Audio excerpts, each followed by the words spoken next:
Hi, I'm Steve Clemons, and I have a question. Who is winning the war in Ukraine? Let's get to the bottom line.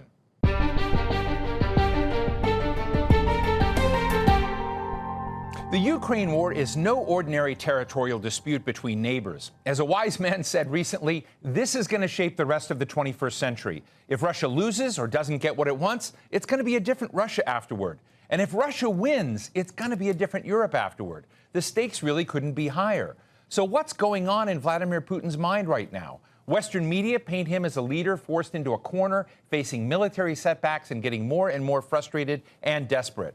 How accurate is that? Last week, we got the view from Washington, and today we're getting the view from Moscow.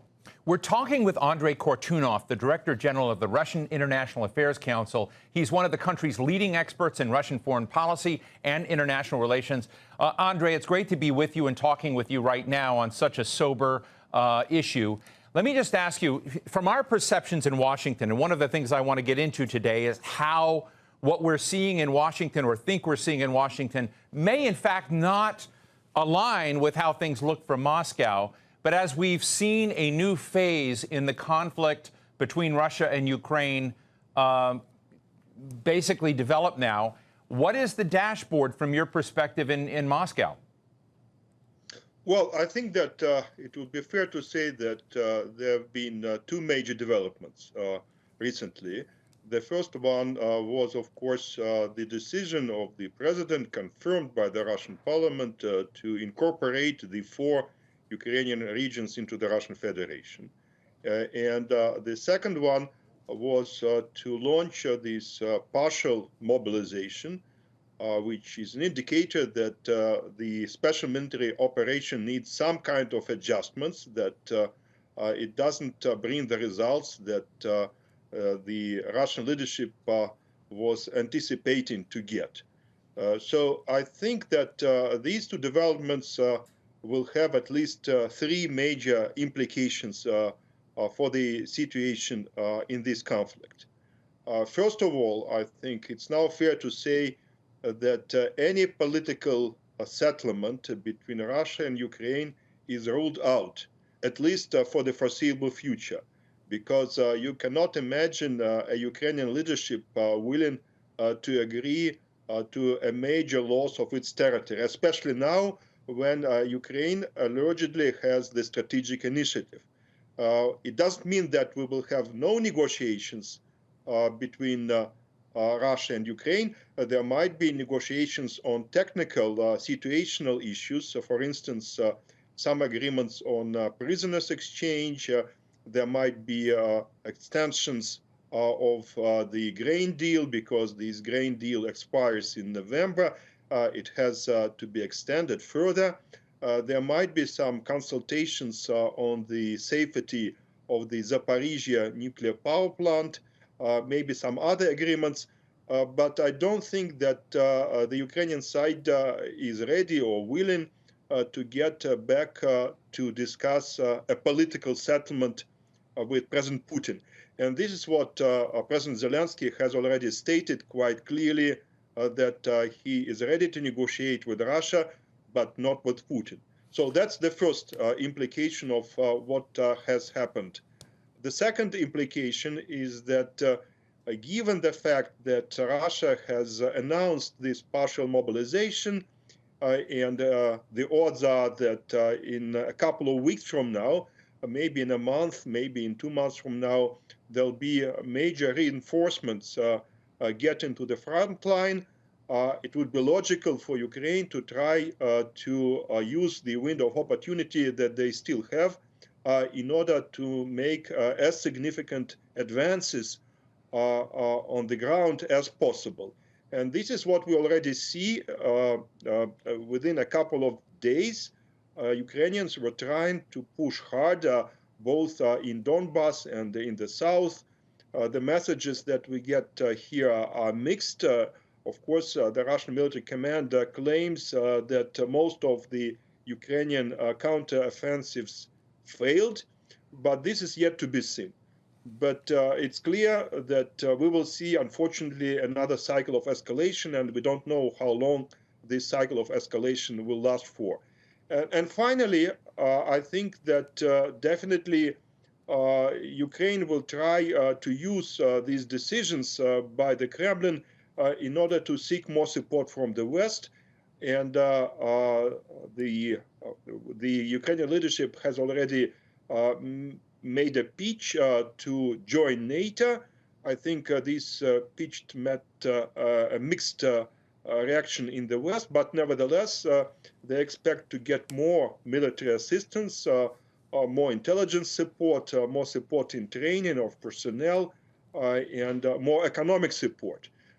So unfortunately, I don't see any light in the end of the tunnel right now. I'm afraid that things are likely to get worse before they can get any better. How much pain and stress is being felt by Moscow right now over their decisions on Ukraine? Well, it's also something that has changed dramatically because I think earlier, for most people living in Moscow, it was almost like a computer game in the sense that this conflict was far and far away. Of course, Muscovites felt some pain, but this pain was felt primarily by the Moscow middle class, people who go to Western boutiques or supermarkets, fast food chains. Definitely, these are primarily young urban professionals, and they felt unhappy, but they are just a minority. They are not. They are not the bulk of the Russian society, and those people who live in small towns or in rural areas, in various national republics in the Russian Federation, they didn't feel this pain significantly.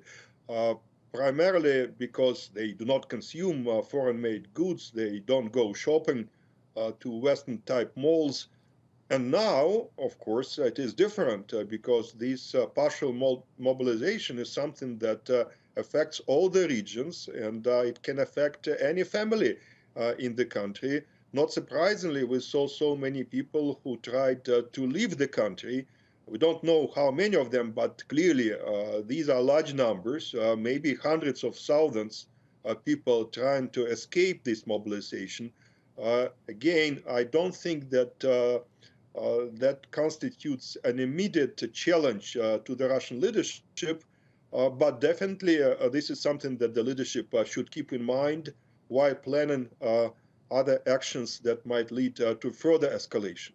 You know, we recently did a show here on The Bottom Line with nuclear experts, Corey Shockey from the American Enterprise Institute and John Wolfsthal, who was involved with nuclear and arms control issues in the Obama administration. And they were both rather measured about some of the discussion of a potential use of a tactical nuclear warhead device in this battle. But I'm just sort of interested in not whether President Putin would make that decision or call, but whether or not the consequences of that decision are understood by Russian national security elites and what Rubicon that would mean that you would be going over.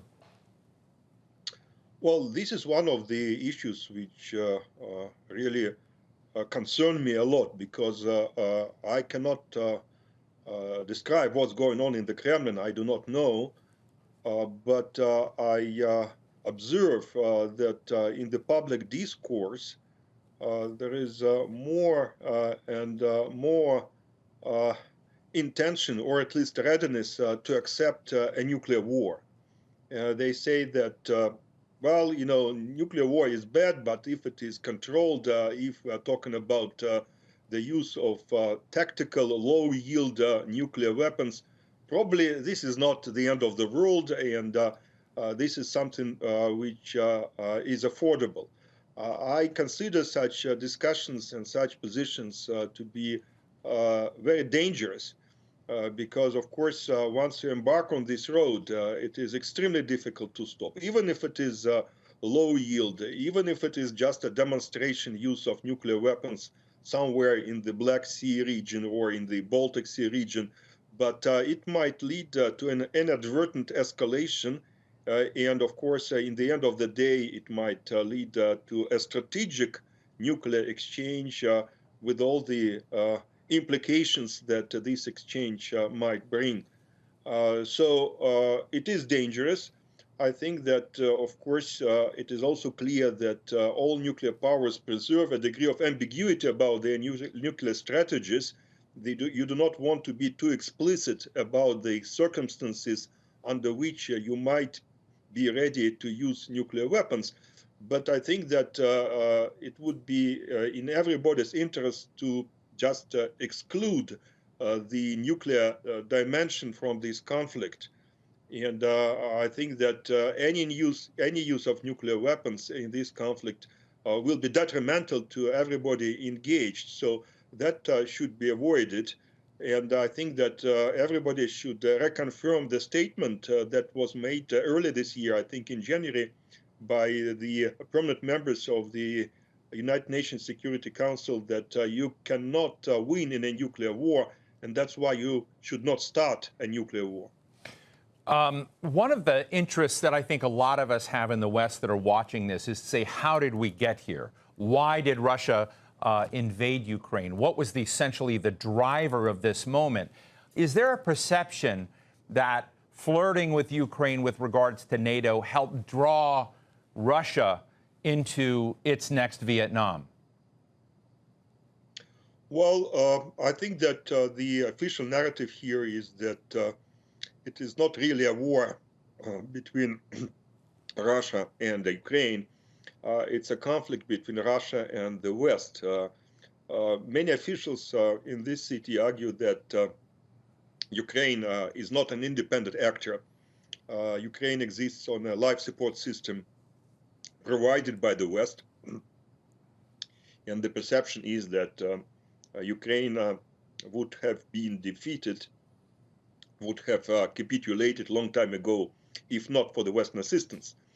So I think the perception here, and this is the narrative which is presented by the Russian leadership, that the West has been anti-Russian for a very long time, that the West would like, if not to completely destroy Russia, then to weaken it to the extent that Russia would cease to be an independent player in international relations.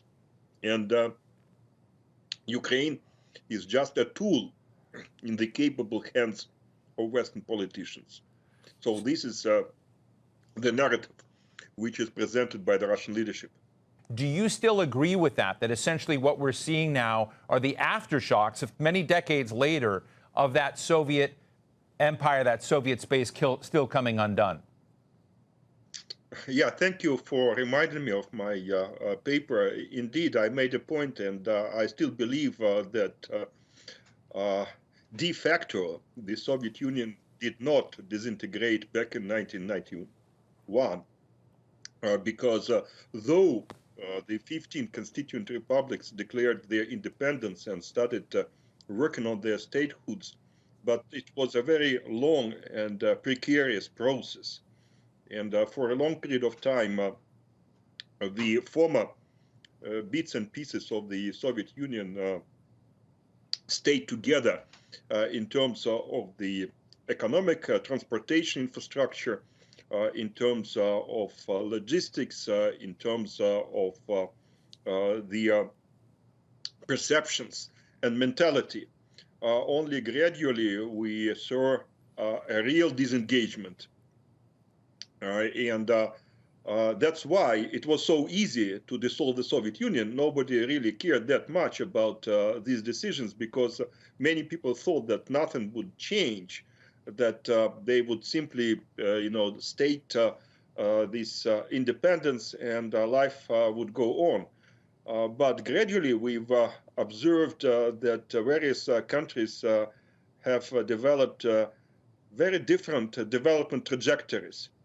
And if you compare, for instance, Russia and Ukraine, you see that these two parts of the former Soviet Union, which constituted the core of the Soviet Union, gradually started diverging from each other.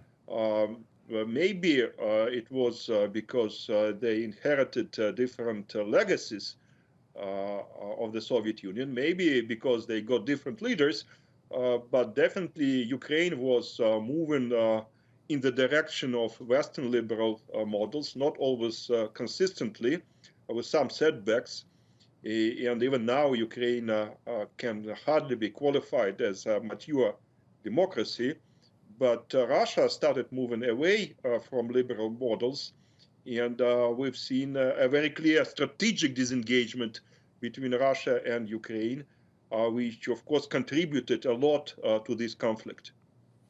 I'm very interested, Andrey, in how your friends and colleagues in the international affairs circuit are viewing the solvency of the U.S. relationships inside NATO.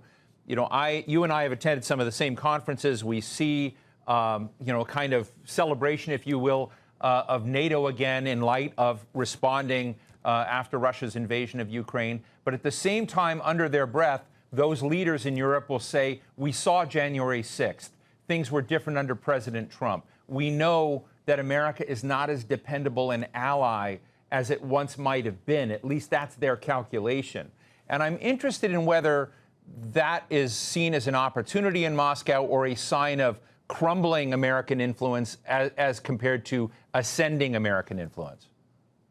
Well, let me say that within the expert community, at least, nobody questions the fact that we observe an enhanced Western cohesion, that the West has managed to unite itself, partially due to efforts of President Biden, but partially to the decisions made in Europe and also in East Asia.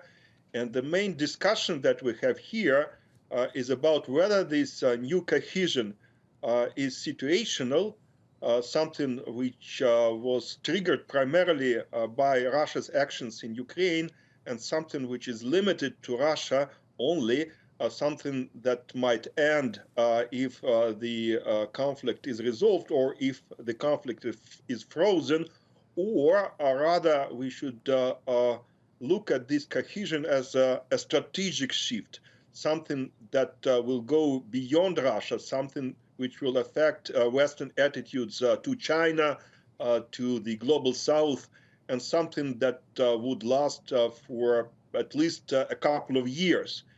Because depending on whether this cohesion is tactical or strategic, we might have very different trajectories of the global order development. And some say that in 2 years from now, maybe in the United States, you will have another Donald Trump, and that will be the end of the Western unity. Others would say that it's not about personalities, but the West is concerned not only about Russia, it is concerned about the rise of China. So this cohesion is there to stay. So this is the discussions that we have in Moscow. Unfortunately, it is more difficult right now to share our views with our colleagues in Europe and the United States, but we're trying to do our best to stay in touch. I'm interested in whether the change in leadership that a lot of people in the West become obsessed with, that this is all Putin, is it your assessment that that is an accurate analysis, that anyone, not anyone, but that from the available potentials around Russian leadership, that if there were to be someone there, does the system, does the scaffolding around Russian decision-making right now have more to do with Russia's course than one individual?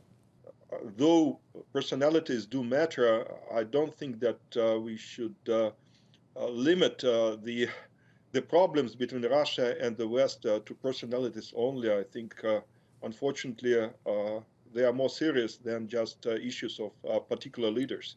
And let me just ask you finally, Andrey, as we often discuss the West and Russia in this situation in a silo, there are other big powers in the world, China, India, others that have basically straddled the relationships. And in particular, I'd be interested in your perception of China's choices right now, and how China could play a role either pro from Russia's perspective, anti, or stay somewhere in between? I think that China takes a very cautious position in this conflict. Definitely, it would like to support Russia against NATO and against the United States in particular, because it has its own problems with Washington, D.C., and Russia is a natural partner for China in this confrontation. However, I'm not sure that China is ready to support Russia against Ukraine, because China has its own problems of separatism. It doesn't like separatism. It has never recognized the changed legal status of the Crimean Peninsula. It confirms its support of the territorial integrity and independence of Ukraine. So it is not ready to support Moscow against Kyiv. On top of that, we should not forget that China is concerned about secondary sanctions. At least the Chinese private sector is not ready to explicitly violate the EU and the United States restrictions in trade. It is also, country has its own agenda. So I think that China will continue to be very cautious without breaking from Russia, and it will abstain in the United Nations. It will definitely support Russia in terms of buying more Russian oil and gas, but it is not likely to go against Ukraine in an explicit way. But just responding to your question, and that will be my last point, I think that if you put aside this very sad and very tragic conflict with Ukraine, the real challenge that Russia has is not a choice between the West and China. It's a choice between what I would call self-inflicted isolationism and integrationalism. The question is not to choose between the East and the West, between the European Union and East Asia. The question is whether Russia is willing to integrate into a broader international community, or it prefers to stay outside of this community. And this is, I think, a fundamental choice that the country has to make. Well, that's a very stark and well-articulated fork in the road. Andrey Kortunov, Director General of the Russian International Affairs Council in Moscow, thank you so much for being with us today, and thank you for your candor. Thank you. So what's the bottom line? War is not just about the battlefield. Perceptions of struggle, of success, loss, ambition, psychological warfare play a huge role. In the West, recent Ukrainian advances have been taken to mean that Russia is losing badly, so Moscow might as well recognize this and give up. But is that really how Moscow sees it? Another problem that's blocking us from piercing through the fog of war is the emphasis on the cult of personality. We're personalizing the issue as if Vladimir Putin is the only problem. Sure, Putin is in control of his country and government, but even if it were someone else, would the next Russian leader have invaded Ukraine much like now, justified by claims that it was vital for Russia's national security? In the West, we tend to mirror image, thinking other nations will think and act like we do. But the truth is that Putin doesn't see the world the same as Joe Biden. And Biden doesn't see the world the same as Zelensky. Regardless of how and when this war ends, it won't be pretty, because war almost never brings about clear-cut solutions to these conflicts of interest. And that's the bottom line.